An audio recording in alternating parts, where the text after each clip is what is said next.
Please rise. Please rise for the class of 2017 and the Platform Party.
Please remain standing for the entrance and introduction of the Platform Party.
Wendy Hinton Vaughn, Clinical Associate Professor.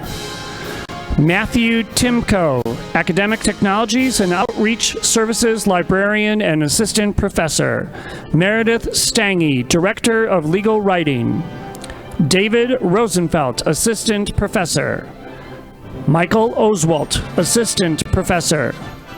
Clenitra Stewart Nadel, Reference and Instructional Services Librarian and Assistant Professor. Daniel McConkey, Assistant Professor.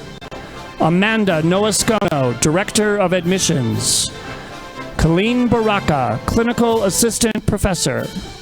Alan Boudreau, Visiting Clinical Assistant Professor. Paul Kane, Clinical Professor. Gina Hunter, Director of Academic Success. Heidi Kuehl, Director of the Law Library and Associate Professor. Anita Madali, Director of Clinics and Associate Professor. Therese Arado Clark, Deputy Director of the Law Library and Professor. Laurel Regertis, Associate Professor. Jeffrey Parness, Professor Emeritus. Robert Jones, Associate Professor. Yolanda King, Interim Assistant Dean for Student Affairs and Associate Professor. Mark Falkoff, Associate Dean for Academic Affairs and Professor. Morse Tan, Associate Professor. Melinda Rosales Byerly, President, NIU Law Alumni Council. The Honorable William J. Haddad, Chair, NIU Law Board of Visitors. Christopher McCord, Dean, NIU College of Liberal Arts and Sciences. John Butler, Chair, NIU Board of Trustees. Dr. Lisa Freeman, Executive Vice President and Provost. Zachary Farden, former U.S. Attorney for the Northern District of Illinois. Mark Cordes, Acting Dean. Melody Mitchell, Director of Alumni Events and Public Relations. Greg Anderson, Director of Career Opportunities and Professional Development. You may be seated.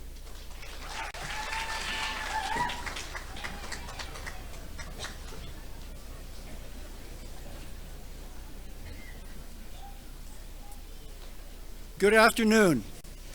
I'd like to welcome you to the 2017 commencement ceremony for the Northern Illinois University College of Law. I am Mark Cordes, Acting Dean of the College of Law. It is my distinct honor to preside over this ceremony today. The faculty and staff of the College of Law are pleased that you are able to join us in this celebration honoring the accomplishments of our graduates. I would also like to acknowledge the presence and support of Executive Vice President and Provost Lisa Freeman, Chairman of the NIU Board of Trustees John Butler, the Dean of the College of Liberal Arts and Sciences Chris McCord, the Chair of the College of Law Board of Visitors, the Honorable William Haddad, and Alumni Council President Melinda Rosales. Today, an accomplished and dedicated group of men and women are here to receive their law degrees. As family and friends, you are also earning the degree along with the graduates for all the support, caring, and love you have given them along this journey. This is a very special day for all of you as well. Let's take a moment and give these family, friends, and significant others a richly deserved round of applause.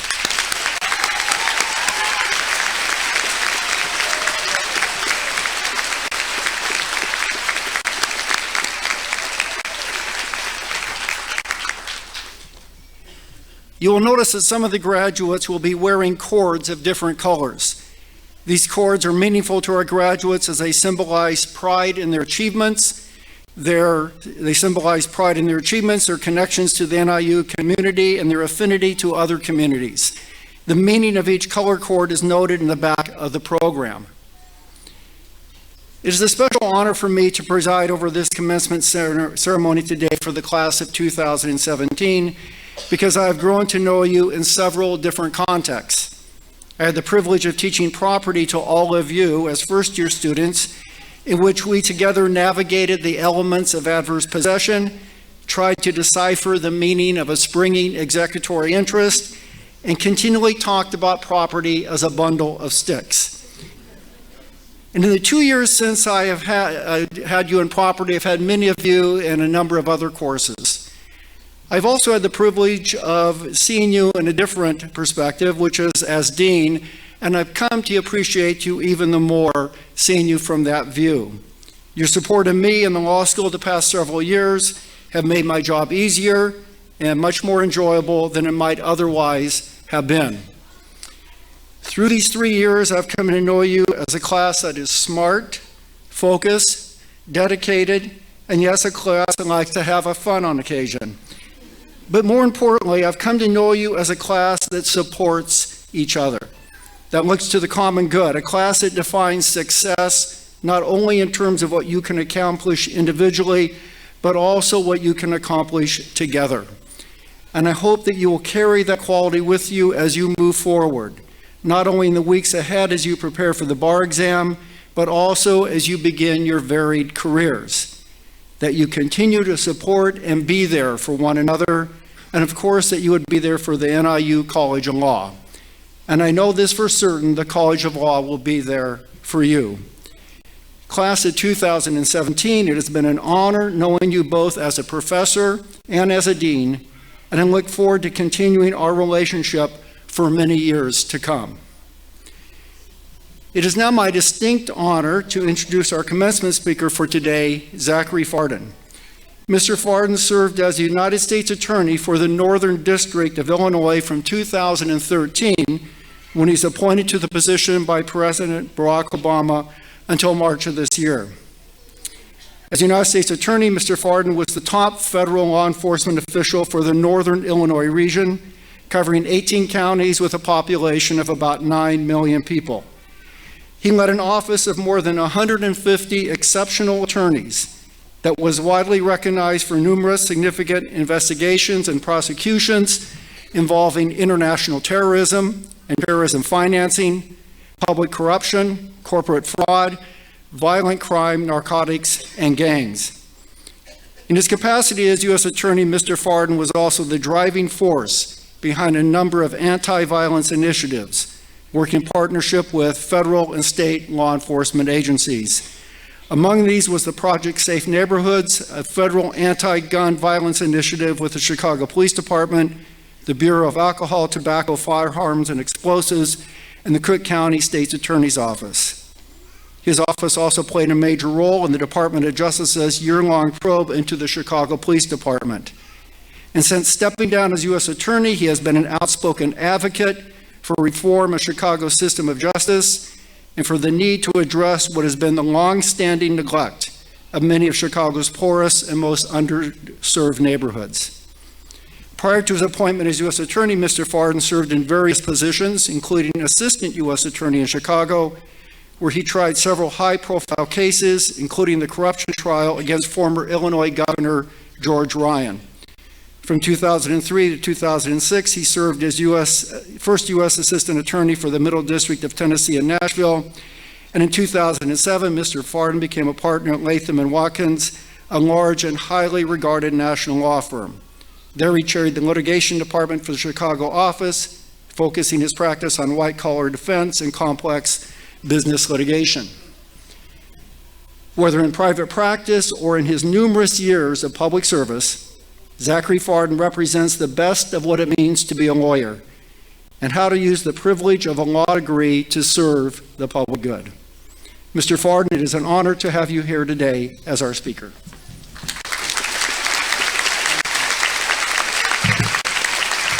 Thank you.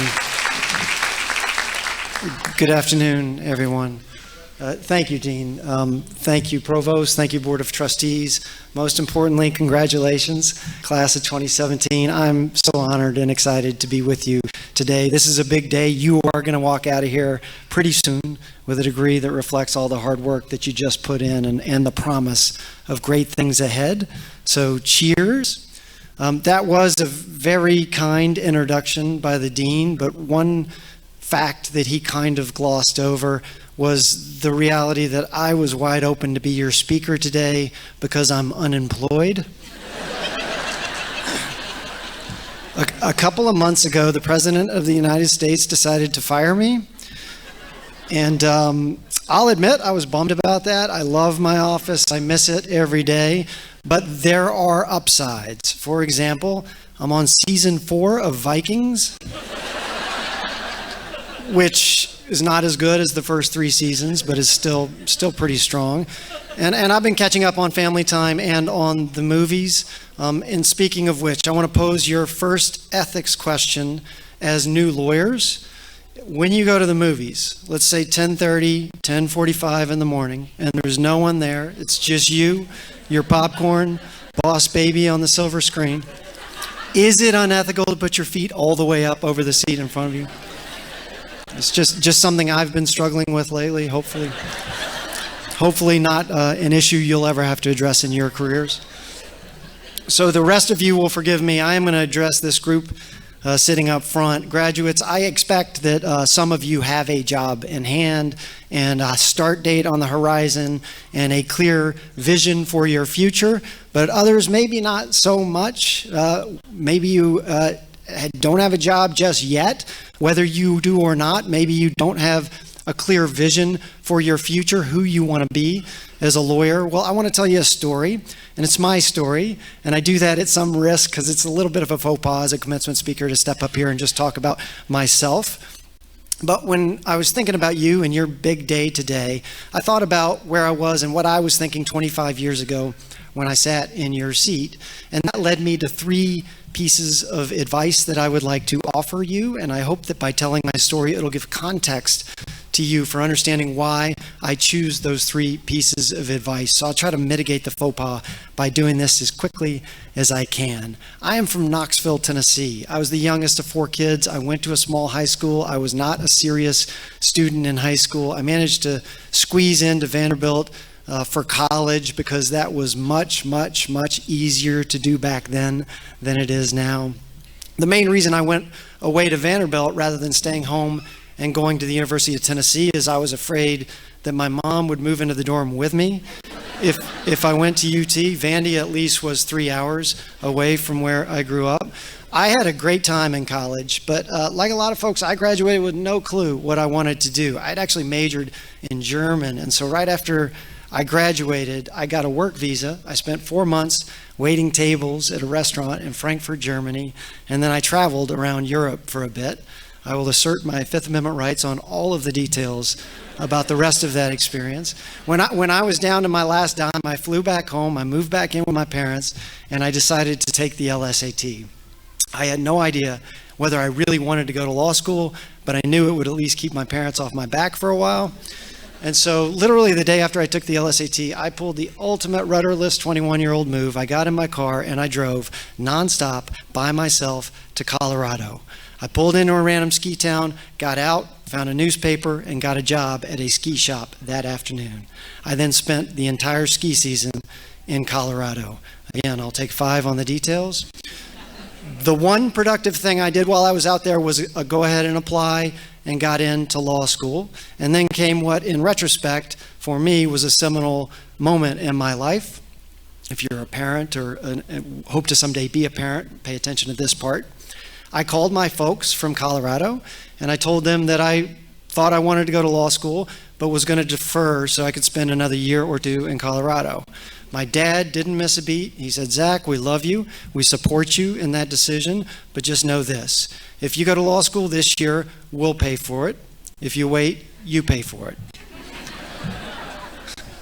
So that fall, I started law school. I didn't know what to expect. I had actually never been around lawyers or the law. My dad was a surgeon. My mom was a school teacher. I prepared myself for the worst because that's what I heard about law school, and I was pleasantly surprised. I actually really enjoyed law school. I enjoyed the intellectual rigor and the shared experience with people I grew to love and respect. To this day, I can tell you some of my best friends in life I met in law school. You may or may not be glad to hear that, depending on how fun or lame your friends are right now. But I was a law student, though, with no real vision of who I wanted to be as a lawyer. I had a very vague interest in litigation, but that's it. That's as clear as my thinking got. After I graduated in 1992, I took a big firm job in Washington, D.C. with the firm of King & Spalding. They offered me a slot in their white-collar criminal defense group, which was an impressive group. It was headed by a former U.S. Attorney General named Griffin Bell, and he had put together a small group of partners who were all former federal prosecutors, and I was one of their handful of associates. I stumbled into a great experience there. I worked on some cool cases, and I learned a lot of important things from that small group of lawyers. I learned not just how to be a lawyer, but how to be a lawyer with integrity. I learned that you can fight well without fighting dirty. I learned the importance of credibility in this business, of keeping a long view and earning a reputation over time based on honesty. After 4 years at that firm, I was on partnership track, but I felt something was missing. I was proud of what I was doing, but I kind of felt the golden handcuffs of law firm prospective partnership tightening around my wrists, and I wanted something more. I wanted to try public service, and I wanted to try more cases. So that's when I applied to a handful of U.S. attorneys' offices across the country.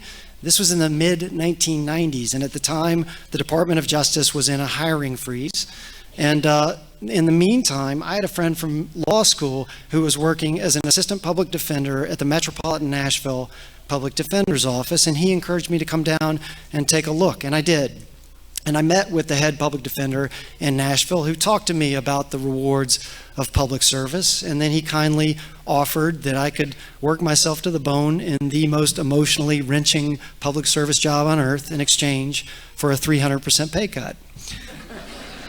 So how could I say no? And in 1996, I left DC in that big firm. I took that pay cut, and I moved back to Nashville to join the PD's office. I'll tell you, that was the hardest decision of my professional life and the best. I wouldn't be standing before you today had I not made that choice. A year later, I was sitting in my office in Nashville, and the phone rings, and I pick it up, and it's a woman from the U.S. Attorney's Office here in Chicago.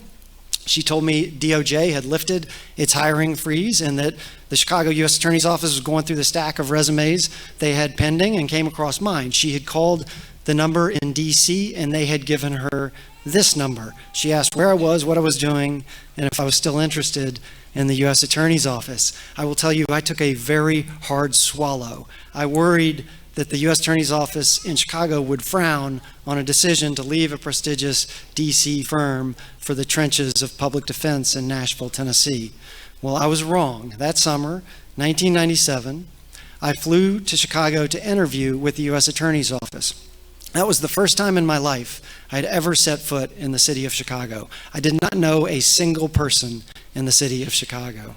That interview process was rigorous. Multiple rounds with more than a dozen prosecutors asking hypotheticals and picking apart my answers. To this day, I think my experience as a public defender is what got me the job. It distinguished me from a lot of other applicants, but it also gave me so much to talk about. I could speak from the perspective of someone who had tried criminal jury trials, who had argued or negotiated plea deals with prosecutors, who had argued sentencings.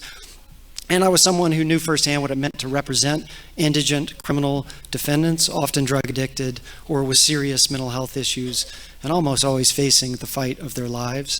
And so I got the job, and I moved up here in 1997 and spent the next 6 years as an AUSA here. I'll sum those years up by just saying this: it was like going to the Olympics of trial lawyers. I worked day in and day out with some of the best, brightest, most passionate trial lawyers in the country. I honed my trial skills. I learned to be a good investigator, and I had the time of my life. And then in 2003, I got a call from the U.S. Attorney in Nashville who had worked at King and Spalding while I was there, and he asked me to transfer to Nashville to serve as his first assistant or second in command in that office. I wasn't expecting that. I wasn't looking to leave Chicago, but it just seemed like a special opportunity, not just to get back to Tennessee, but to take with me all of these great things I had learned as an AUSA here. And so I took that job, and I spent the next 3.5 years as the FAUSA in Nashville. I learned a lot from that experience, but one thing above all others, and that is, mark my words, being a lawyer and managing lawyers are two completely different things. I had to learn a new skill set: management, organizational philosophy, balancing budgets. It was candidly not as fun as being a line prosecutor, but it was a huge honor and an incredible learning opportunity. And in the middle of that, in 2005, Pat Fitzgerald, who was then the U.S. Attorney in Chicago, called and asked me to return on detail to try the case against Governor George Ryan. After getting the blessing of my colleagues in Nashville, but more importantly, my wife. We had 3 small kids at home in Nashville at that time. I agreed to do that. I actually commuted to and from Nashville to try that case. It was supposed to be a 3-month trial. It ended up being a 6-month trial, at the end of which I was ready for a change. And so in 2007, after almost a decade with DOJ, I left to join Latham & Watkins as a partner in their Chicago office. I then suddenly had to learn a whole new bag of tricks. I had to learn to win business for the first time in my career. I had to learn to staff huge sprawling cases, sometimes across national and international borders. And I had to learn to communicate effectively with CEOs and general counsels and boards of major companies. That transition, the first couple of years, were for me very, very difficult, but I adapted, and most importantly, I continued to learn and grow as a lawyer and as a person. And that's where I was in 2012 when Pat Fitzgerald, after an unprecedented 11 years as U.S. Attorney here, announced that he was stepping down. When Pat made that announcement, I'll tell you, I, like everybody else in Chicago, immediately began to wonder who's going to be the next U.S. Attorney. It frankly didn't occur to me that some random dude from Tennessee could realistically win that contest. After all, this was the president's hometown. I had never met President Obama. I had never met either of the U.S. senators from Illinois. I had never belonged to a political party or participated in politics. So I was moseying along like everybody else, wondering who the next U.S. Attorney would be, when something happened that changed my life forever. A few weeks after Pat Fitzgerald made his announcement, the two Illinois senators, senior Democrat Dick Durbin and then junior Republican Mark Kirk, announced that they together had created a bipartisan committee, half Democrats, half Republicans, to make recommendations as to who should be the next U.S. Attorney. I read that one day in the Chicago Tribune, and it's a day I'll never forget because that article listed the people the senators had appointed to this bipartisan committee, and I knew every single one of them. There were former federal prosecutors that I had worked with at the U.S. Attorney's Office. There were criminal defense lawyers I had sat across the table from as a prosecutor. There was a former federal district court judge I had tried a 2-month narcotics conspiracy case in front of as a very young AUSA. I knew and respected each of them, and I knew that they knew me and my love for the office. So I decided to give myself a chance, and I applied. That process was even more rigorous. There were a number of applicants. The committee winnowed those to interview 8 and then recommended 4 finalists to the senators, and those 4 were interviewed by the senators and their staffs, and then 4 finalists became 2, and then there were trips to DC, more interviews, background checks, until finally in April of 2013, President Obama announced his nomination. And then, and only then, I got to suffer the grind and frustration of the full Senate confirmation process. End to end, I can tell you, from the time I applied to the time I got that job, took well over a year. But I made it, and for the last 3.5 years, I have lived a dream. I have led an office of brilliant and dedicated public servants, and I've worked daily with the best law enforcement agencies in the world. And during those years, we made huge progress and brought important cases in public corruption and fraud, cyber, terrorism, gangs, international narcotics trafficking. I don't expect I'll ever have a better job. I am lucky and I am proud. And that is my story right up to the moment I began binge watching Vikings. So, I don't attribute special meaning or importance to that story. Everyone is different, and there are a lot of different paths to happiness and success as a lawyer, but there are also far too many unhappy lawyers in this country. And so in thinking about you and your journey ahead, here are 3 things, pieces of advice if you want to call them that I take away from my own experience. Number 1, don't over-worry your future. You do not have to have it all figured out. If you do well at what's in front of you and you're good to those around you day after day, year after year, you will find happiness and success as a lawyer. To be sure, during your career, and especially early on, you're probably going to find yourself working on cases you don't like, sometimes doing projects you don't like, sometimes even with people you don't like. That's true no matter where you are or what kind of law you are practicing. So decide now that you're not going to let those moments or even stretches define or even affect who you are, what you do, and how you do it as a lawyer. As the U.S. Attorney, I often describe the culture in this U.S. Attorney's office as resting on 3 pillars: excellence in the practice of law, fairness and integrity, and comportment, kindness, civility. If you make those three pillars your own, your guiding principles, if you strive for excellence every day, if you are fair and honest every day, if you are kind to those around you every day, if that is how you approach the practice of law year after year, you won't be a good lawyer, you'll be a great one. My second bit of advice for you, don't put yourself in a box. Here's what I mean. Lawyers are smart and they're opinionated. And lawyers often harbor views about themselves and others based on those opinions. So for example, if you're someone who feels strongly about law and order and protecting victims, you may see yourself as a prosecutor. On the other hand, if you're someone who feels strongly about individual rights and helping the little guy fighting long odds, you may see yourself as a defense lawyer. That's good and natural, but here's the rub. Good prosecutors are made better by good defense lawyers, and vice versa. Our system of justice only works when everybody does their job and does it well and with integrity. That's true in the civil context as well as the criminal. I gave a speech a couple of years ago at Northwestern Law School, and after the speech, a student raised his hand and told me that he wanted to become a prosecutor, but that his fellow law students were chiding him. They were defense-oriented and couldn't understand how, in this day and age, anyone would want to become a prosecutor. He asked me what he should tell them. I told him to tell them good luck and turn around and tune them out. Those other students were missing a critical point. The best prosecutors can and often do become the best defense lawyers. The best defense lawyers can and often do become the best prosecutors.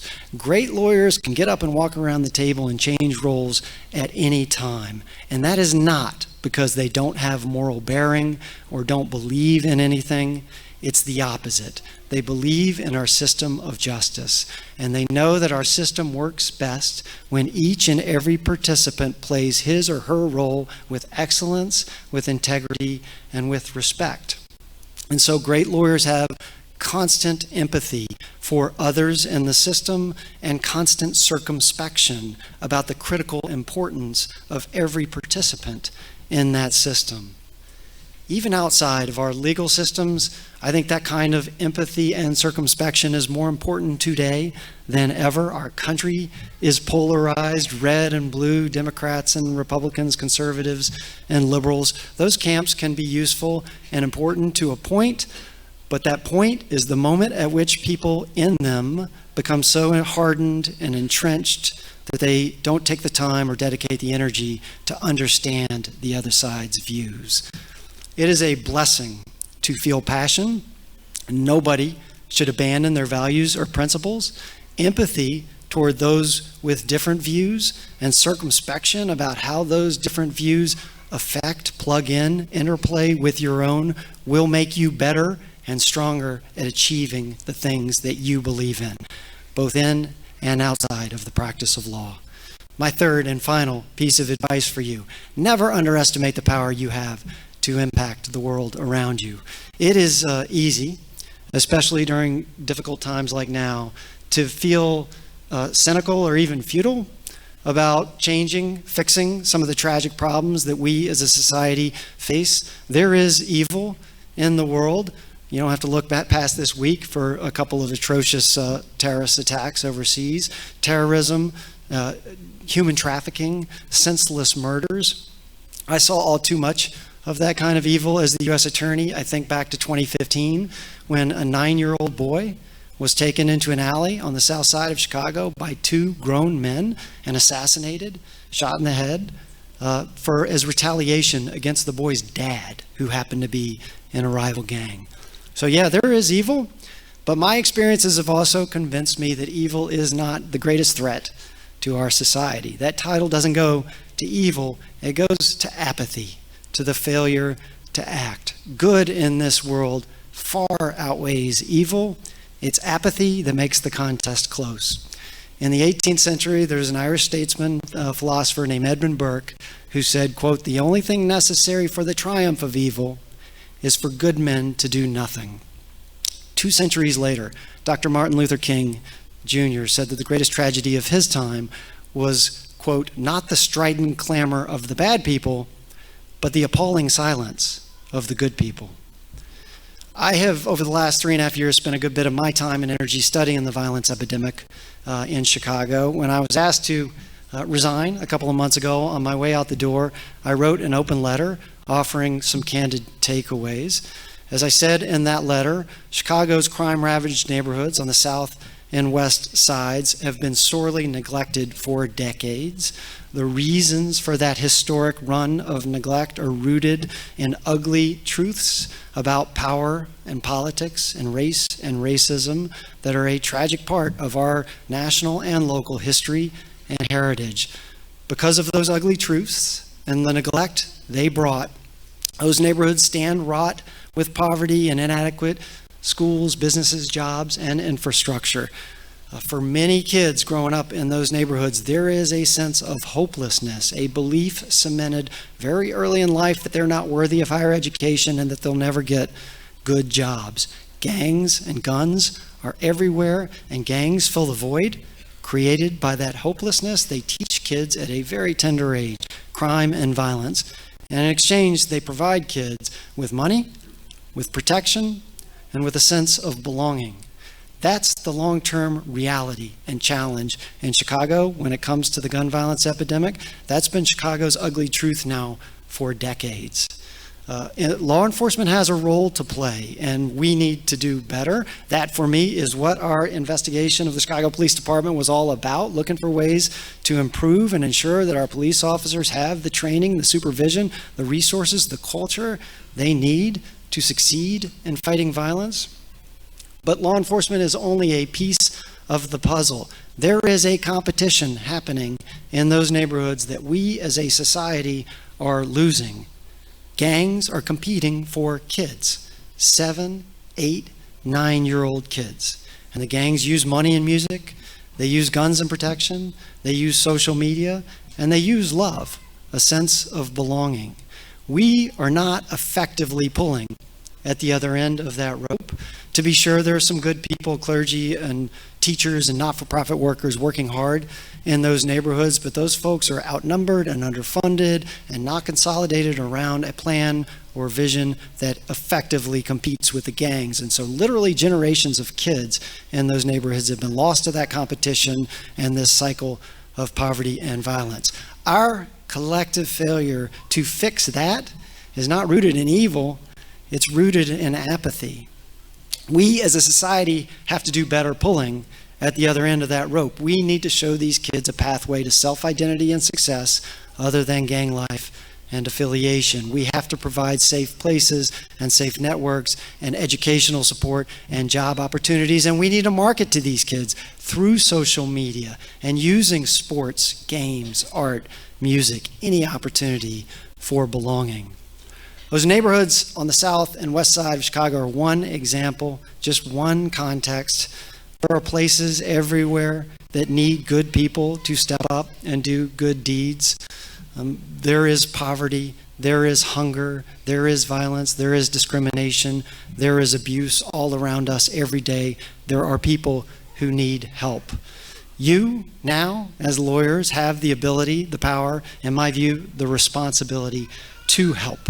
Whether you're here in DeKalb or in Chicago, whether you work at a firm or in a company or in the private sector, whether you end up making a ton of money or barely getting by, what is going to define you in your career is not your title or your salary or your status. If you are lucky anyway, what will define you is your heart. It is your willingness as a lawyer to step up, to get involved, and to help those around you in need. If you do that, I promise you, that is where you're going to find your greatest rewards as a lawyer and as a human being. So enjoy today, celebrate, make sure you thank those who helped to bring you here. Wake up tomorrow and remember, don't overworry the future. Be good at what's in front of you. Be kind to those around you. You can change the world in ways large and small. The choice is yours.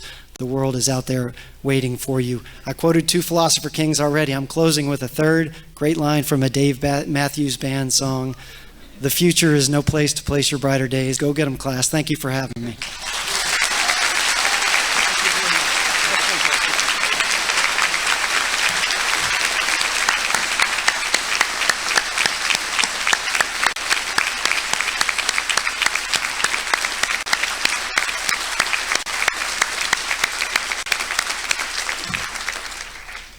Thank you very much, Zachary, for those excellent words, those great words of advice. If you haven't done so already, I would encourage you to read the 5-page letter that Zachary Farden wrote upon his resignation as U.S. Attorney. It's easy to find on the internet. Just Google Zachary Farden and it will come up. Every year, the graduating class chooses one of its members to deliver a farewell address on behalf of the class. And this year, it's my distinct pleasure to invite Miranda Hernandez up to the podium as a student speaker for the class of 2017.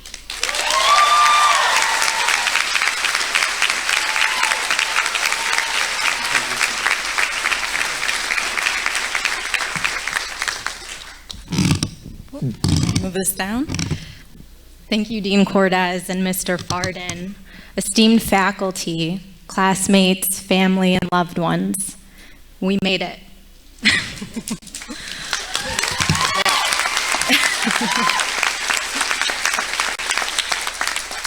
It's been such a year, and we need to take a moment to seriously reflect on how much we've grown since being 1Ls. So give yourself that time, take a deep breath, acknowledge it. And I'd like to start by asking that if you're the first person to graduate from law school in your family, please stand.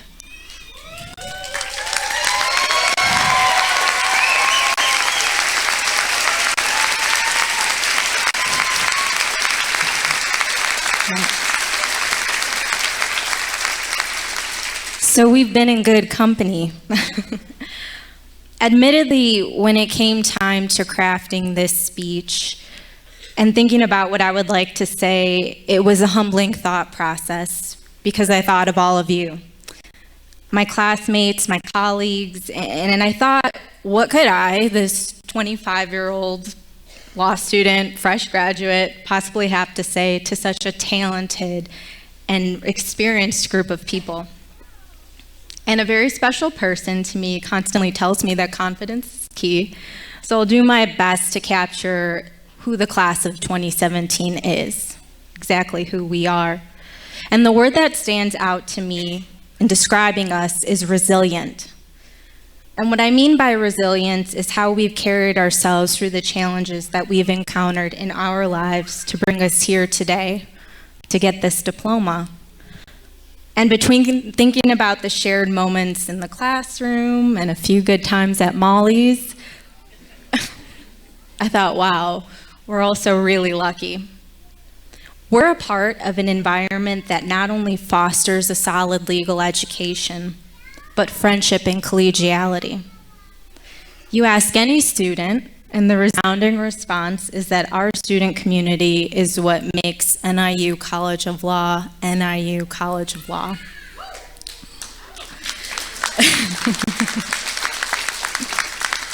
And frankly, I'm the person who would know that because I've been reading through the most recent set of student surveys. And that's been my pleasure. And all humor aside, the way I thought to begin this speech today was to emphasize the strength in our class's personality. Because that's who we are, that's what we are. We're strong. Not only did we navigate our way through successfully completing our law coursework, internships, externships, jobs, we also cultivated and maintained a strong sense of collegiality. And this was amidst internal changes in our school's administration, and at a macro level, amidst a shift in our country's leadership. And I do not stand here before you to imbue any partisan opinion into the room. Rather, I want to recognize the power that we are all being conferred today through receiving our law degrees. And that's not to sound trite. Whether you've known since your first day of law school or it's hitting you now, we now have a greater responsibility because there's power in our educational accomplishment, in the title that we now carry, Juris Doctor. And it's my hope that you will use your degree to do good. And it's my hope that it be your goal to speak truth. Let's own this responsibility. It's ours. Because as of today, we're now recognized as professional problem solvers. Today and going forward, our families, friends, and communities will now look to us to help solve their human problems. And the beauty of our craft is finding solutions to help others. And in this craft, we are bound to become well acquainted with what is known as the gray area. So I ask that you maintain confidence and embrace the gray area as we go into our profession. See the grace in the gray area, because it is in this gray area that will not only provide us with a livelihood, but it will enable us to make a difference in the world. And it is my hope that you believe in the fight to do good. And please thank your loved ones, because all of them put up a fight to have us make it here today. And I ask you to remember that not everything in life is a competition. So if you catch yourself on social media envious of another, remember that this is a skewed glimpse of people's lives. Social media does not capture the heartache, the breakups, the financial stresses, the illnesses, the funerals, or mental anguishes, when in fact these are the very things that make us human. Remember that the legal profession is not just about us. Remember that logic does not equal strength, emotion does not equal weakness, and never mistake a person's kindness for weakness. I ask that you think like a lawyer, but do not forget to think like human beings. Do not let skepticism overtake your faith in humanity. This law degree places us in a position of privilege. So I ask that while we may at one point become used to eating cake, let's not forget what bread tastes like too. And if you catch yourself feeling average as a graduate of NIU College of Law because of rankings and statistics, in the game of numbers that seems to be the world around us, let me remind you what average at NIU looks like. Average is the student who worked 2 jobs to afford to go to law school while being the primary caretaker of her parent. Average is the single mother who wanted a better life for her child and attended law school in the hopes for providing a better life for the next generation. Average is the grandfather who held a graduate assistantship, worked on the law review, and is graduating with honors today. And average are the sons and daughters of current attorneys who will, in fact, be more successful than their parents. And average is the granddaughter of an immigrant and daughter of 2 hardworking parents who gave her all the guidance and support to get here and make this commencement speech today.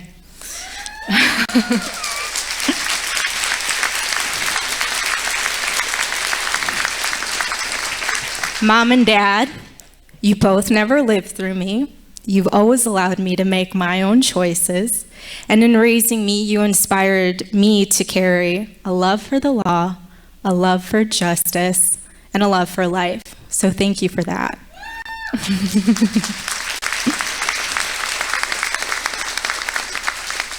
So class of 2017, know that we are strong.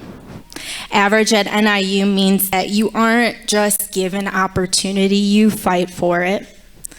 And after this year, our class has shown that at NIU, you're not just entitled to respect, you earn it. So going forward, remember to work with tireless gumption and do not compare yourself to each other. Rather, let's support each other as we make our own way. And let's start with this bar exam. Let's do it.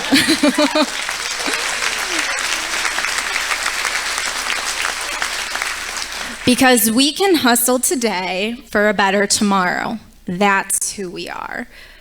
So congratulations, class of 2017.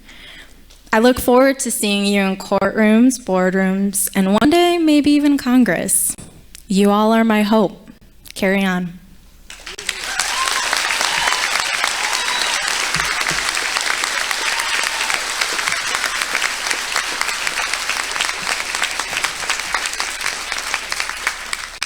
And at this moment, I have the pleasure to introduce our class of 2017's chosen Professor of the Year.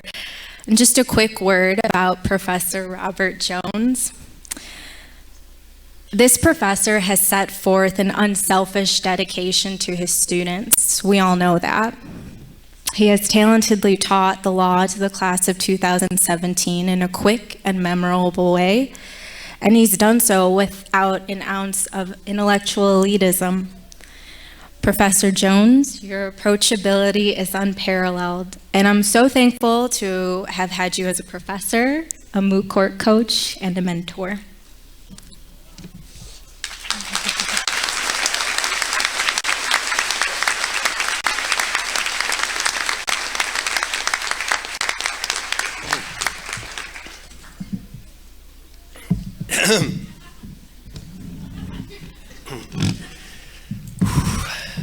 Hallelujah. One of your con law teachers is not supposed to violate church and state right away, but that's how I feel. This is your day. This is a magical day when you become lawyers. Right now, in the eyes of the law, you're just still just people. No offense. But in a few minutes, you're going to come up, and we're going to put the hood on you that symbolizes the Juris Doctorate degree. It's purple, like mine. It's your new color. Then you'll walk across the stage, and you will actually get your Juris Doctorate degree. Thanks to the overtime of Julie and Leanne and a lot of others, we actually, Dean Falkoff, we actually have the degree.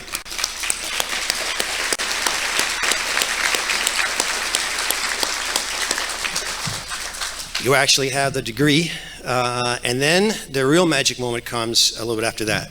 The provost herself will come up at the very end, and then she will say an incantation. I do not know the words because I don't have the authority to say it, so I don't. But it's something like, by the power of me, I grant you the Juris Doctorate degree, and then, bam. At that moment, you're lawyers, right?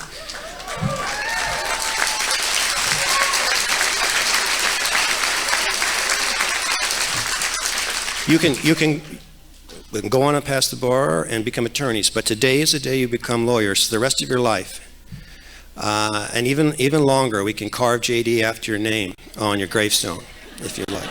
It's forever. Today, you'll join Abraham Lincoln as an Illinois lawyer. All right?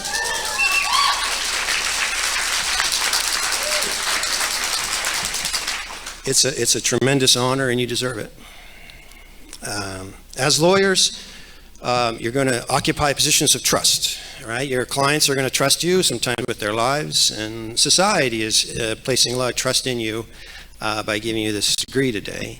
And with trust, there also can be temptations. Maybe there'll come a day when someone tries to convince you to do the wrong thing, to do the easy thing rather than the right thing. If that day comes, please try to remember today. Remember each other. Remember your families and us, your teachers and your favorite teachers. Right? You represent us. And believe me when I tell you from the bottom of my heart, I'm very, very proud that you represent us. There is another group that I'd rather represent us.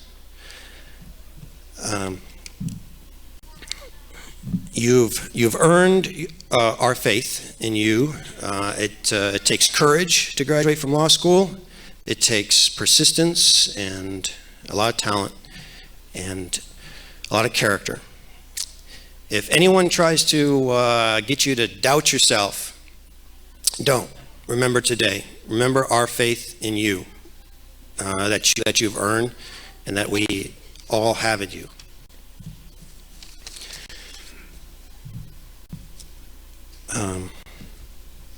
Remember also that you won't find a better group of lawyers on the stage, and we trained you. You're our guys, right? So you were trained by the best to be the best, and remember that if there are moments where people are trying to get you to doubt yourself. Remember today, remember us, and remember what you've accomplished.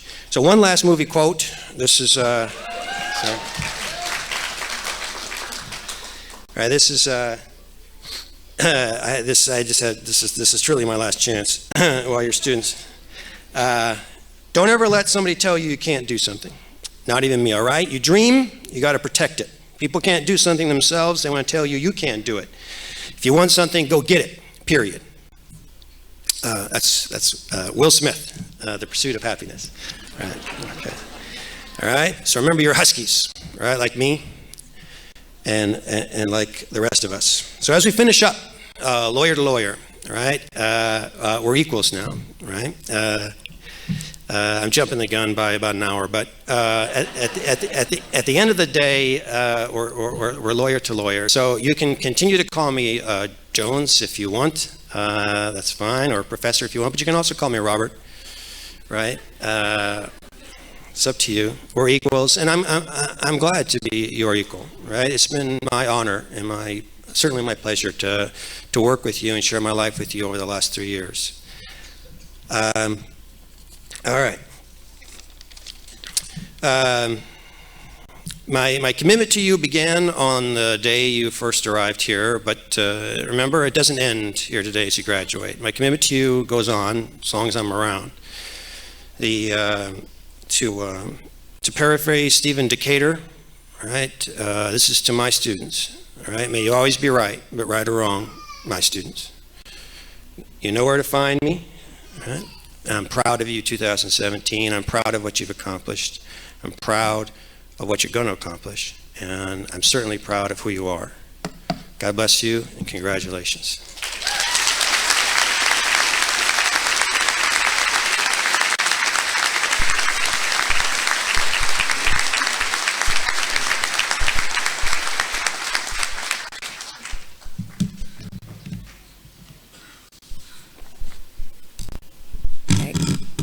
Good afternoon.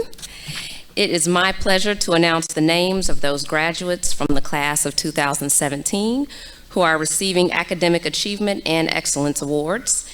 If your name is announced for an honorable mention, or if you are otherwise directed to do so, please stand and be recognized by your classmates, friends, and families. If your name is called as an award recipient, please come up to the stairs to accept your award from Dean Cordes and have your photograph taken. We begin with the Francis G. Mays Prize, which goes to Jacqueline Hollis George. Established in honor of a distinguished member of the DeKalb County Bar, the Francis G. Mays Prize is awarded to a member of the graduating class for outstanding achievement in courses that focus on criminal law, criminal procedure, and evidence.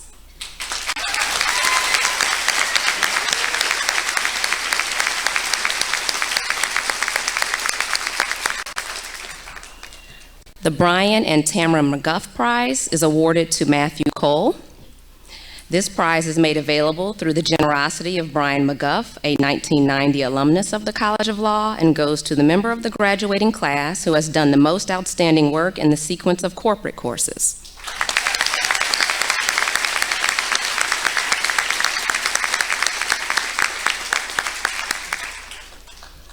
The Brewster Parker Award is presented to Adam Weaver, established in the memory of a distinguished member of the Illinois Bar and former chair of the Illinois Board of Regents. This award is presented annually to a member of the graduating class in recognition of outstanding achievement in courses focusing on property, real estate, and land use law.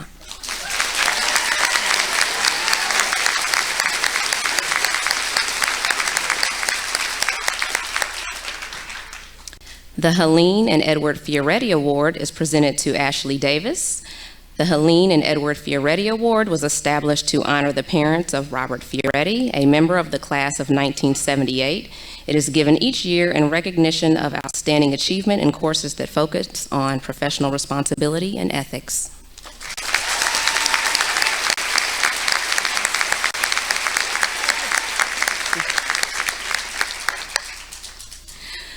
The Paul R. Vella Criminal Law Award is awarded to Monique Langer. This award was established by Paul R. Vella, a member of the class of 1996. It honors a member of the graduating class who has done outstanding work in the sequence of criminal law courses and who has also completed a summer internship with a state's attorney's office as a 7-Eleven licensee.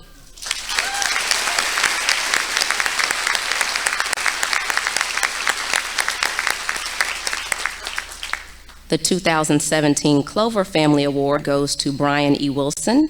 This award is given each year to the student who graduates with the highest number of legal volunteer hours during his or her 3 years at the College of Law. The prize is donated by the Clover family.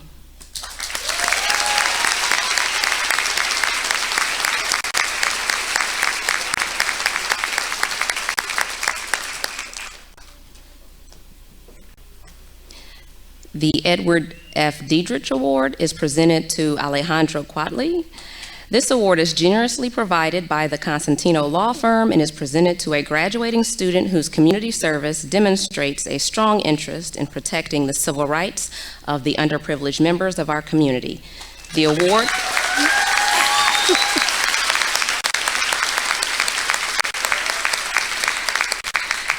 The award is in honor of Edward F. Diedrich, a longtime friend and supporter of the College of Law. This year's recipient of the Clinical Legal Education Award is Kelsey Stangby.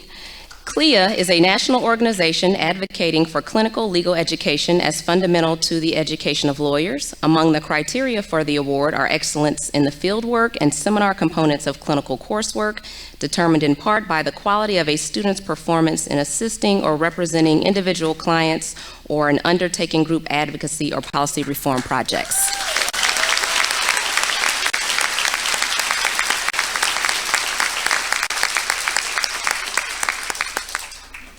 This year's winner of the Alumni Council Prize is Christine R. Biederstadt. The Alumni Council Prize is funded by alumni contributions and is awarded annually to the student who writes the best essay on commitment to the law.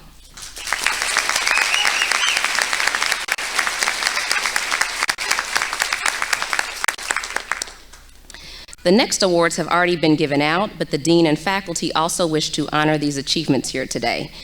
Each year, the Northern Illinois University's Presidential Commission on the Status of Women, in cooperation with the Office of the President and other university offices and organizations, recognizes the achievements of outstanding women students on campus.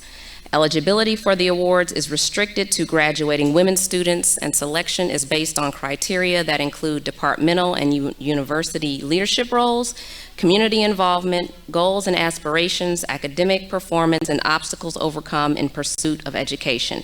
This year, we are very proud to announce that the College of Law has 8 graduating women students who received this honor. Please stand to be recognized when I call your name. Crystal N. Agbu,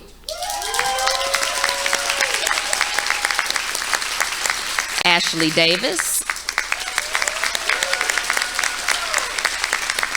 Miranda E. Hernandez, Jacqueline R. Hollis George, Monique Langer, Victoria Muller, Jessica Parsons, and Chelsea Selvey.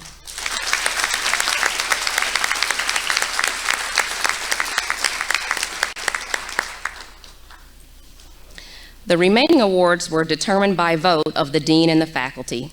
The first faculty award is for outstanding contribution to appellate advocacy programs. The Appellate Advocacy Award for 2017 is presented to Fred Richardson.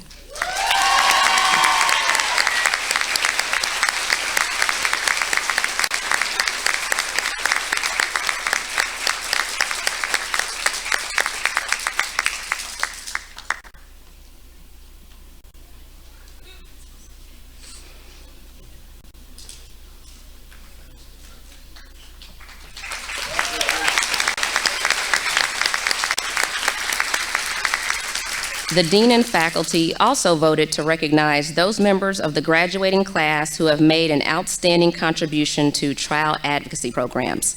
This year, honorable mention goes to Chelsea Selvey and Seth Wiggins.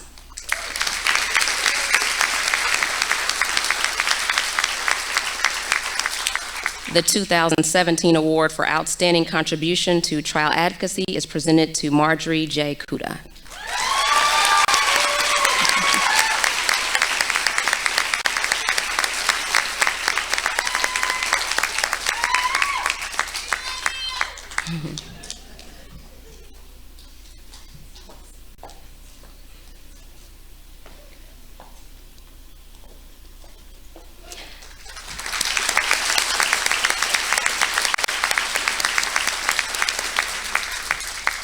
Next, the dean and the faculty wish to honor those students who have made an outstanding contribution to scholarly publications. For this award, honorable mention goes to Scott Hall and Rachel Kriminek.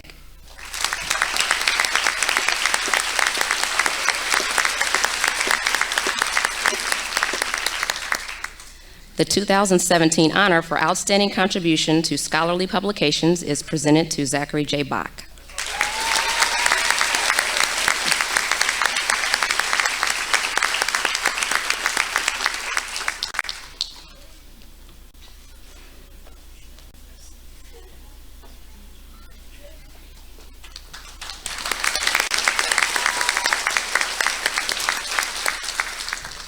The Marla Dickerson Award was established in honor of Ms. Marla Dickerson, a member of the class of 1996, and is presented to the graduating student who, in view of the dean and the faculty, has demonstrated the strongest commitment to public interest law.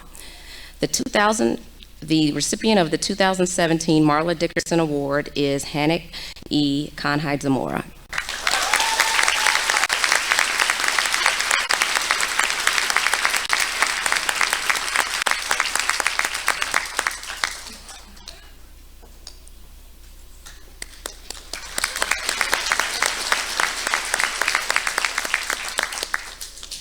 The Thurgood Marshall Award is given annually by the dean and the faculty to the graduating student whose educational performance, extracurricular activities, or community service best epitomize Justice Marshall's deep understanding and commitment to equal justice under law, his or her dedication to the rule of law and a just society, and his or her use of the law as an instrument of social change. The recipient of the Thurgood Marshall Award for 2017 is Crystal N. Agbu.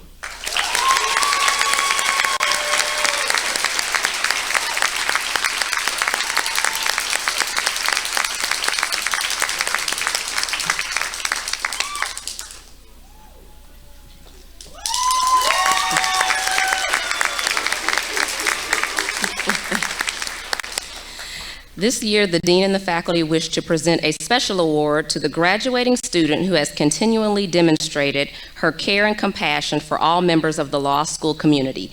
This special Community Spirit Award goes to Elizabeth M. Heckenast.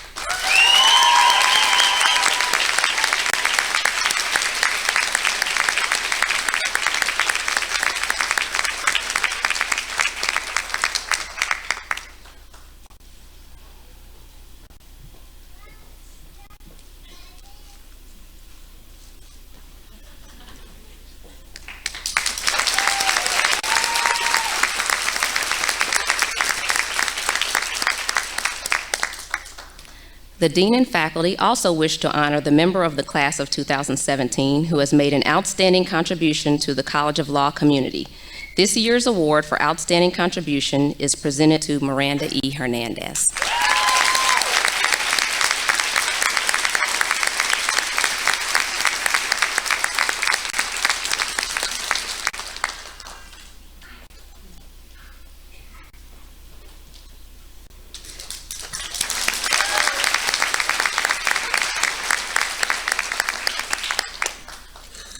Last, but certainly not least, the recipient of this year's George M. Schur Award for Academic Excellence is Matthew Cole.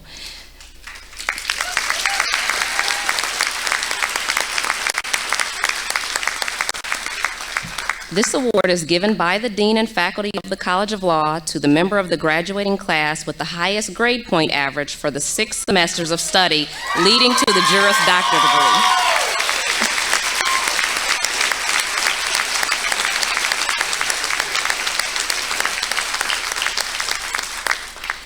The award is made available through the generosity of George M. Scher and his family. Mr. Scher, former General Counsel for Northern Illinois University, was a longtime friend, honorary alumnus, and supporter of the College of Law.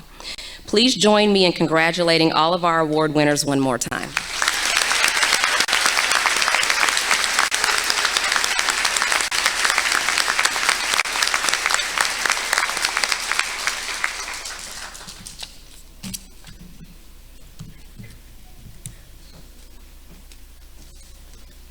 Thank you, Dean King.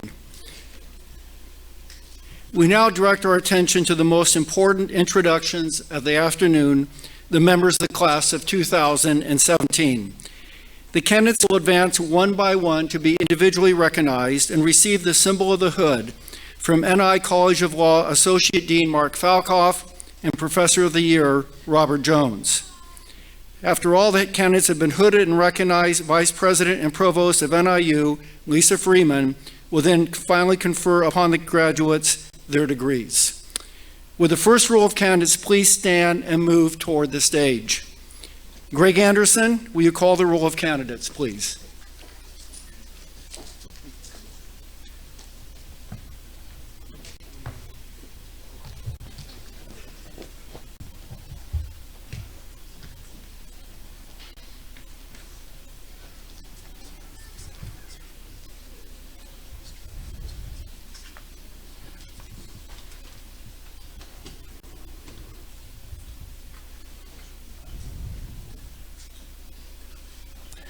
Miranda Elizabeth Hernandez.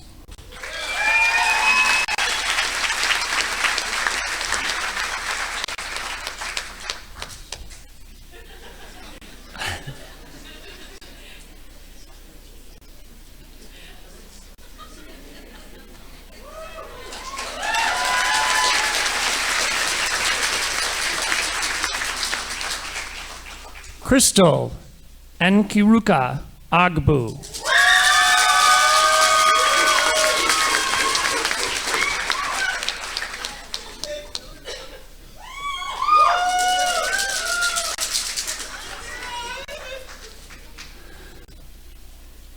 Noeli Alisea Munoz.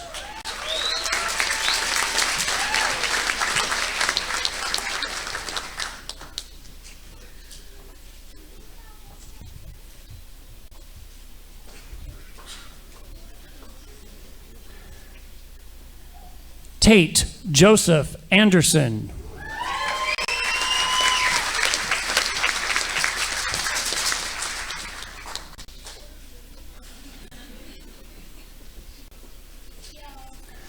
John Gregory Barrett, cum laude.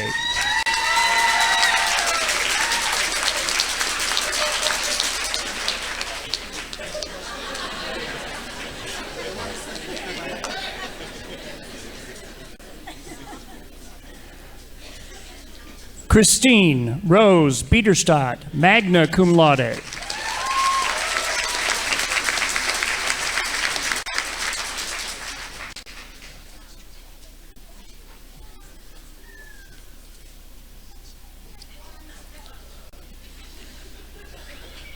Jennifer Louise Beebe, cum laude.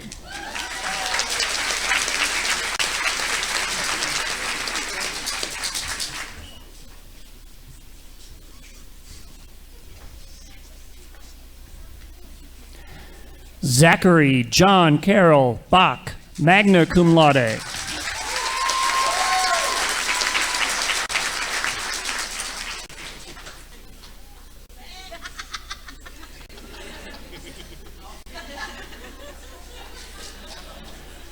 Sri Christine Chakalingam.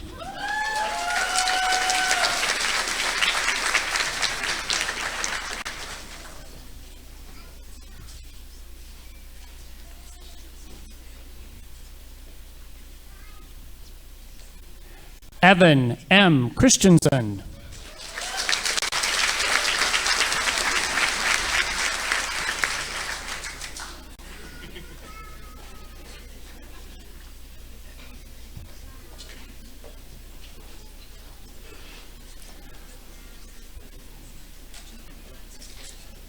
Ryan Matthew Clays, magna cum laude.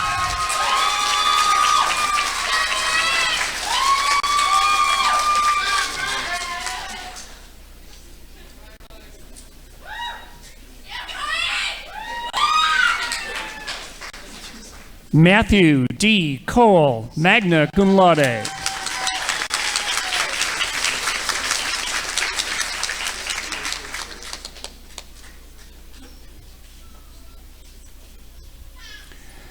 Kelly Christine Cook, magna cum laude.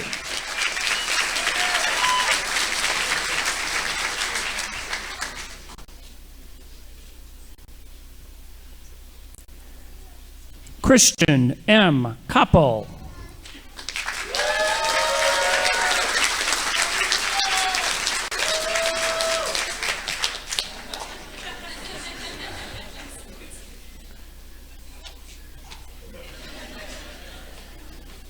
Casey James Cross.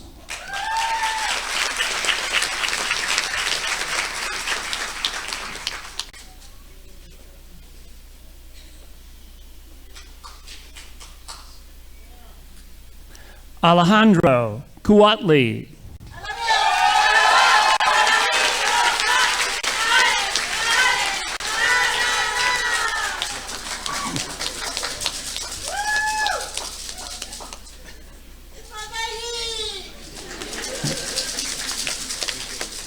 Nathaniel Bruce Davidson, magna cum laude.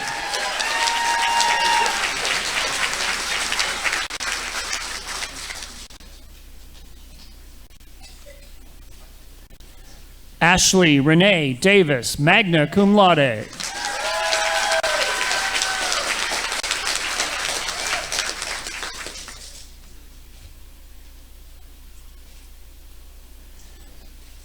Melissa Winton Dunn.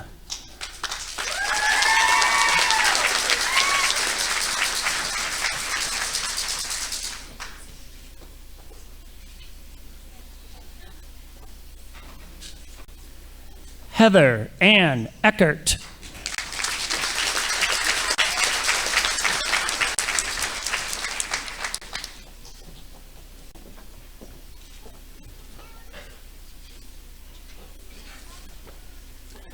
Jordan William Emmert, magna cum laude.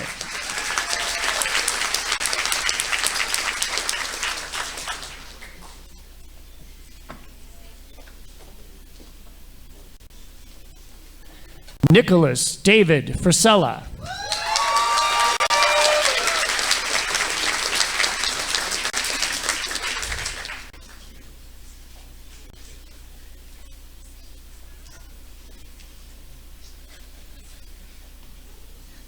Patty Marie Gant.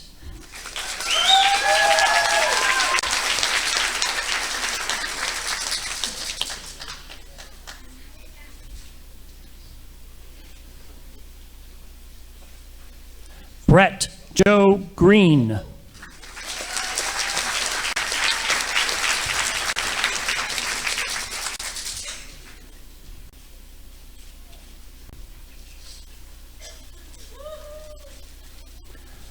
Scott Ryan Hall, magna cum laude, hooded by his fiancée, Patty Zimmerman, class of 2016.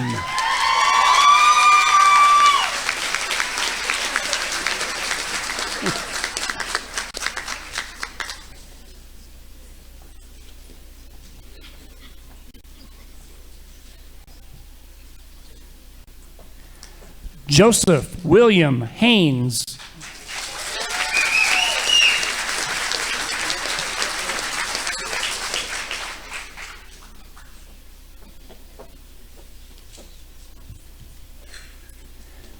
Elizabeth Marie Heckenast.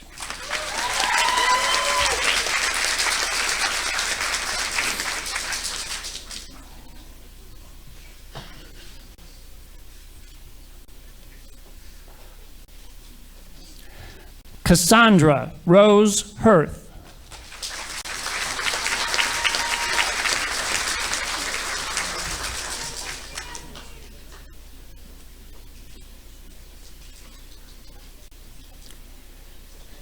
Joseph Raymond Hodder III.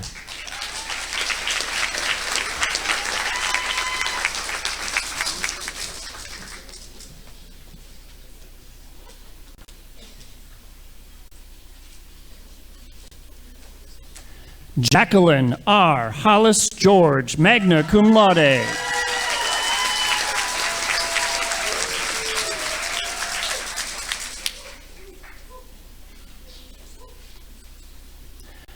Spencer Casey Hunt, cum laude.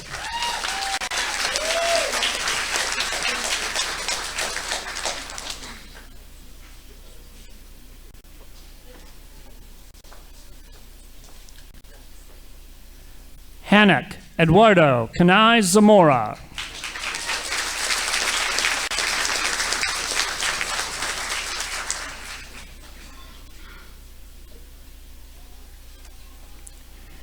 Maxwell Anthony Kling, cum laude.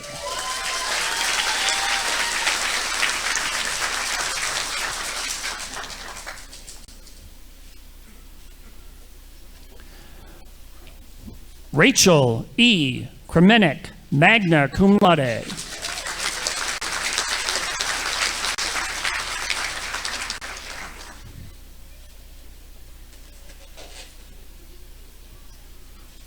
Nicholas William Tanas, magna cum laude, hooded by his brother Alex Tanas, class of 2015.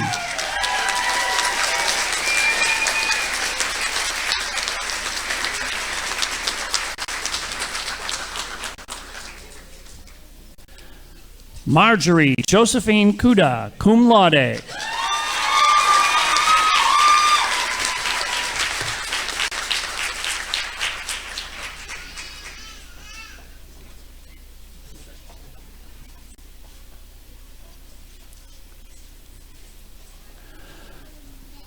Monique Marie Langer, magna cum laude.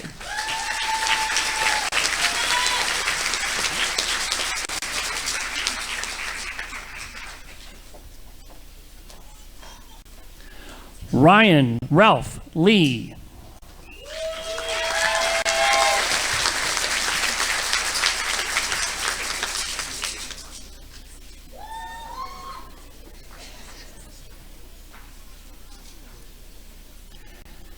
Adam Nathaniel Lichtenauer, magna cum laude.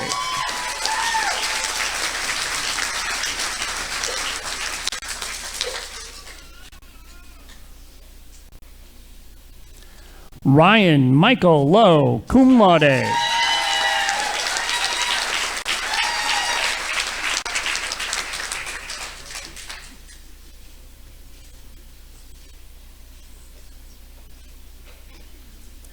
Megan Elizabeth McGuire, cum laude.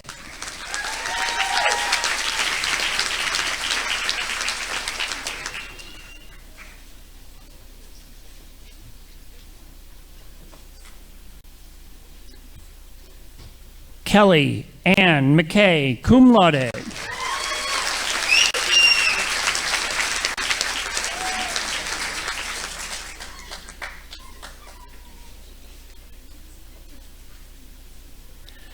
Kevin Cronin McSwain, hooded by his aunt, Mary McSwain, class of 1983.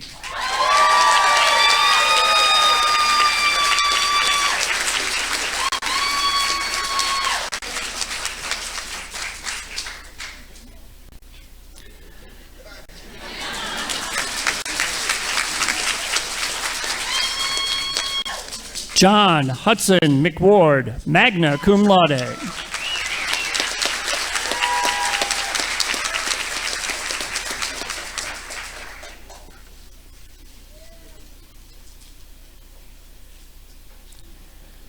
Jason Montemayor.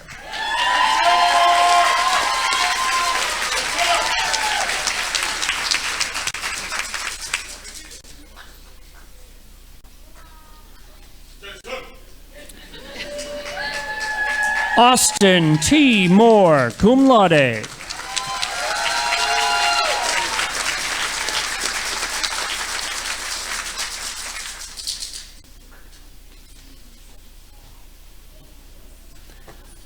Amanda Danielle Mueller.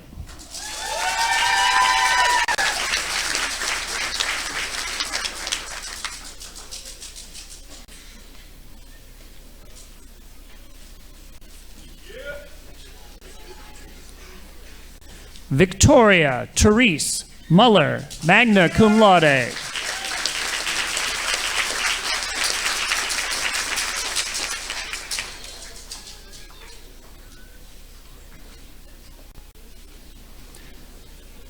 Aaron Ryan Novi.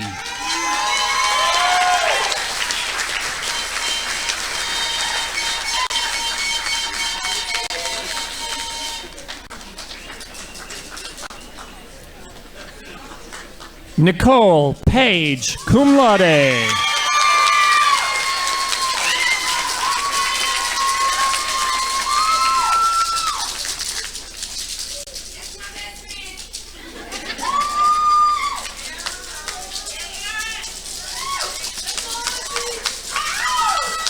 Jessica Marie Parsons, magna cum laude.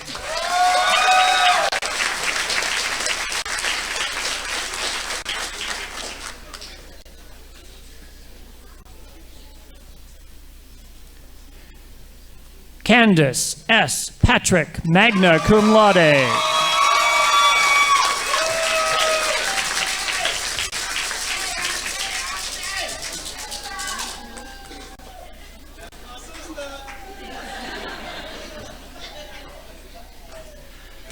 Michael John Randick, cum laude.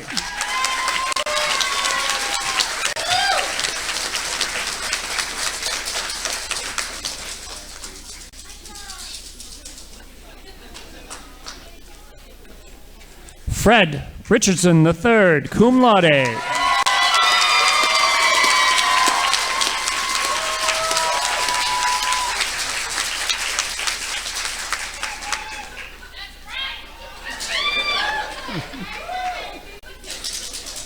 Jency Alexandra Richtman.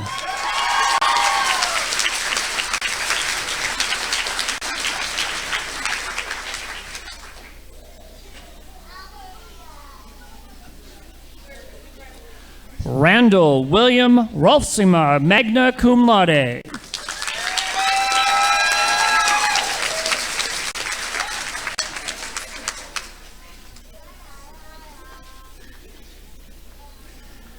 Shelley Alexandra Douglas Sandoval.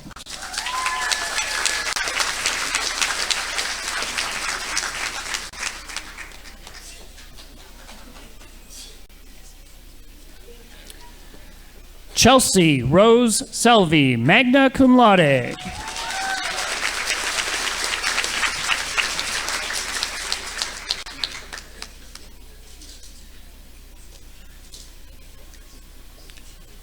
Kelsey Stangby, cum laude.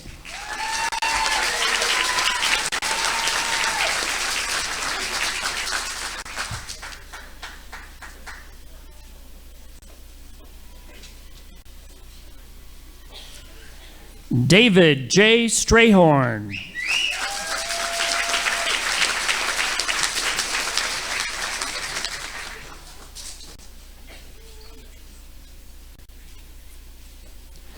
Rebecca Lynn Tabbert.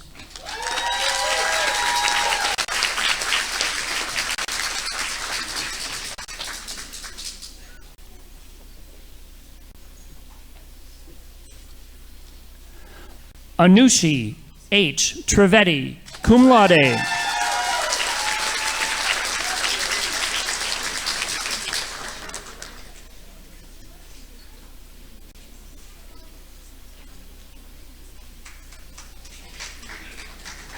Adam Nicholas Weaver, magna cum laude.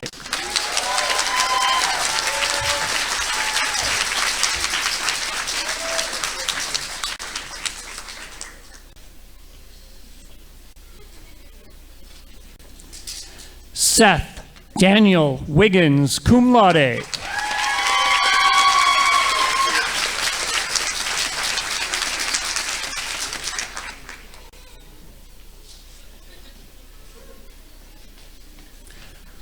Brian Eric Wilson, cum laude.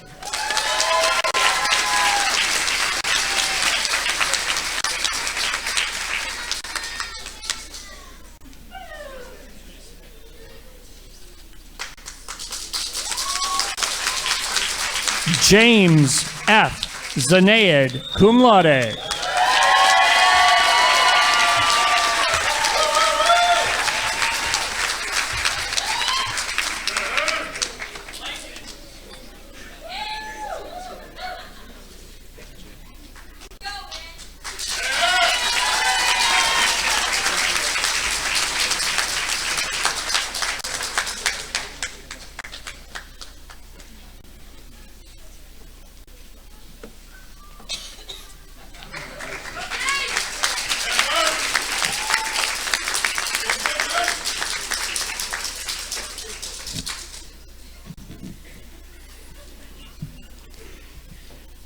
Provost Freeman, on behalf of the faculty of Northern Illinois University College of Law, I recommend to you this group of law students and their fellows in absentia who have presented themselves today for recognition.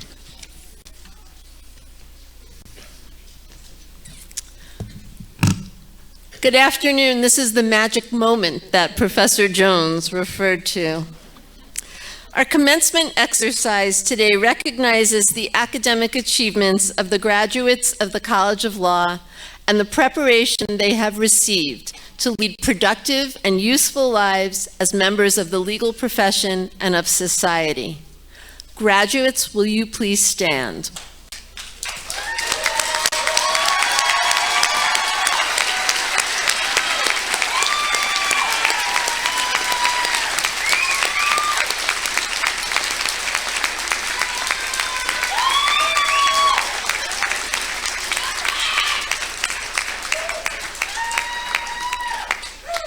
By the authority vested in me by the Board of Trustees of Northern Illinois University and as Executive Vice President and Provost, I hereby formally confer upon each of you who has been certified by the faculty of the College of Law as having successfully completed the prescribed requirements, the Juris Doctor degree of Northern Illinois University.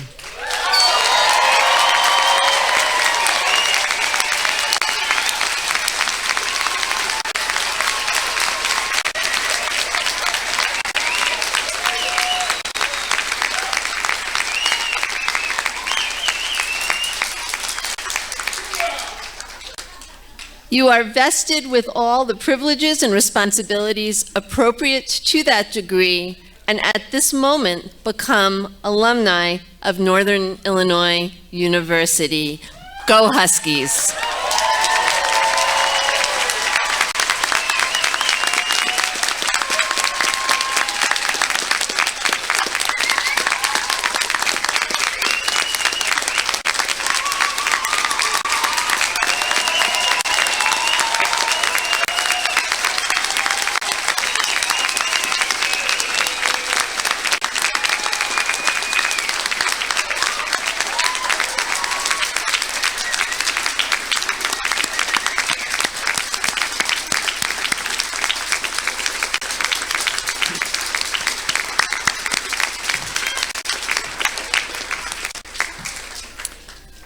I too would like to say welcome as alumni of Northern Illinois University College of Law.